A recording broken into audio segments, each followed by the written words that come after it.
Hi Nicole, Ben Simon here from Melbourne, Australia. I hope everybody is doing well, and we are here still in lockdown.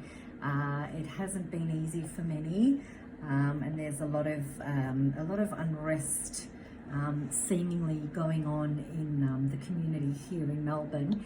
And my view on everything that is going on at the moment is I guess we're in a situation that I guess is to an extent out of our control, and we have the choice to find that place in our heart where we're either going with the flow of life or going against the flow of life. And my attitude towards life in general is that I always, measure up what is for me, what is the path of least resistance, and what is the path that's going to allow me to be relaxed and calm, and just allow me to just go with the flow of life, as opposed to living in severe anxiety and stress. And I always choose the path of least resistance in any situation in my life. And I know that especially in the past few years, when I have chosen to struggle, it hasn't benefited me, and I've found that sometimes letting go is an act of self-love, because you are allowing your nervous system to relax, and not choosing not to take on all of this unnecessary anxiety and stress that is in the mass consciousness at this time.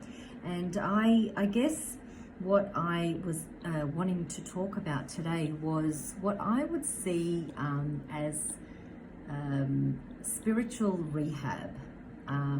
And the reason I say that is because I feel that at the moment we are all going through this mass awareness throughout the whole planet. It's not just a few countries, it's like the whole world is all experiencing this situation. And it's almost like, whether you want to or not, you are being forced into this spiritual rehabilitation where, it's like we're really being forced to look within and take note of where our life is, and it's almost like having a bird's eye view of our life, because we're stopping and we're having to recalibrate everything, and reassess what's happening with our work, reassess what's happening with friendships and with relationships.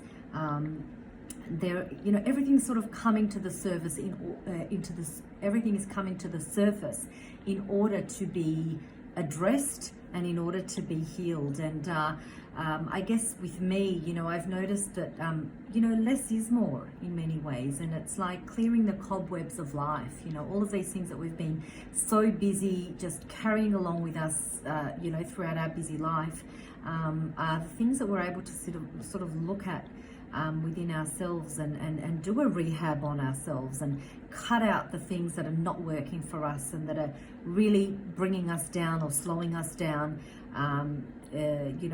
Perhaps even friendships. Now we are very selective about the people that we can catch up with and whatever.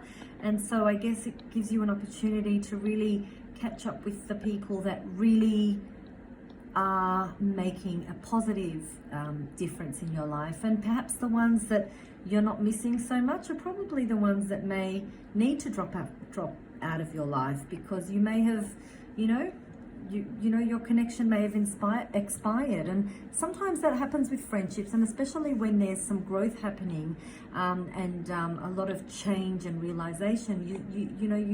You can feel that when you're around some friends who are used to seeing you in your old self, they can't, some friends just can't, accept you in your growth, and usually your growth is a better version of yourself, and some people just can't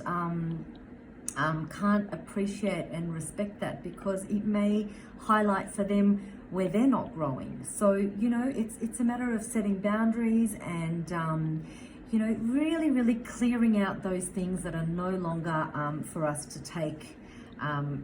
carry with us to that next stage of our life. And I think a lot of people are choosing now to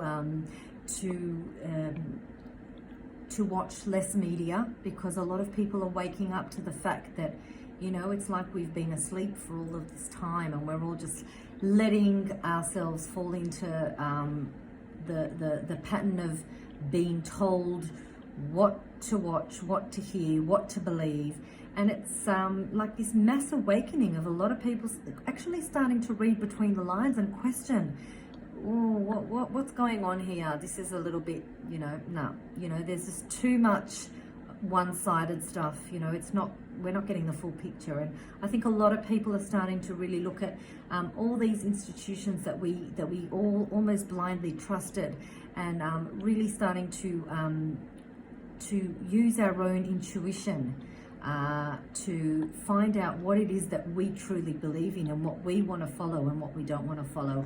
And it is a great time to be using our intuition now. And our intuition it's a gut feeling. It's a feeling that doesn't come from the mind, it comes from the heart. It's like when you meet somebody, you know, sometimes you just get this unease in your body, like a sharp pain or something, and you just don't feel energetically, just don't feel that connection. And that's your intuition, that's your gut feeling. And I guess on the other side of the coin, you could meet someone and, you know, only have known each other for like 10-15 minutes and feel like, wow, we just, you know, I can see this being a friendship for life, you know. And so really, you know, really even doing some intuitive exercises and just seeing where you can really, you know, intuit what it is that is right for you to carry along to your future, and what is you know, has done its course. So I think that's just a really amazing tool for today's day and age, is to go through a spiritual rehabilitation. And really, you know, it's like an alcoholic, I guess, you know, going to rehab to really work on themselves. This is what we are sort of being asked to do at this time. And I guess it's also one of those, is the cup half full or is the cup half empty? And I'm a very cup half full type of person, and I always like to find the good things in every situation if I can. And even through suffering, there is growth if you are willing to look at what it is that this suffering is asking you to do. So there is always something that we can make positive in any situation. And I guess one of the exercises that I did, and a few courses that I'd done before, is that we were asked to write down 100 reasons why, you know, the COVID lockdown has been beneficial. And some people will just say, oh wow, I can't even imagine.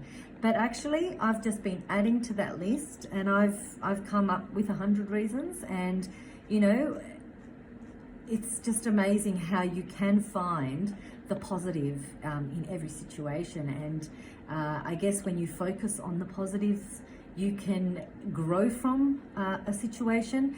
And obviously, if you focus on all the bad things that are happening, then you're not really growing. You're just complaining, and you're just regurgitating your complaints and not really going anywhere. Like for me, one of the positive things is when I go to my local park, I see beautiful things. I see children riding bikes. I mean, you know, 6 months ago, you just didn't see a lot of that happening. A lot of families playing together, like the mum and dad playing ball with their children and really, really attending to them. I mean, in a world where we were all just rushing, it's just amazing to see, you know, parents are actually stopping to smell the roses and really enjoying that time with their children, because that time just goes in a second, and we all know that. So I guess yeah, a good place to start is to write a list of the good things that are happening during this lockdown period. You know, perhaps you've taken up cooking and baking because there's nothing else to do. Reading, you know, yoga, meditation, that would be a great thing that would come out of, you know, being in lockdown. So I guess, yeah, just a really great way to start your evolution is to look at how you are benefiting from this situation, and how you can continue to grow as a result of this, you know, worldly stop. And I guess we all have some great positive things that can come out of it. So hope that gives you a bit of food for thought, and we'll be in touch soon.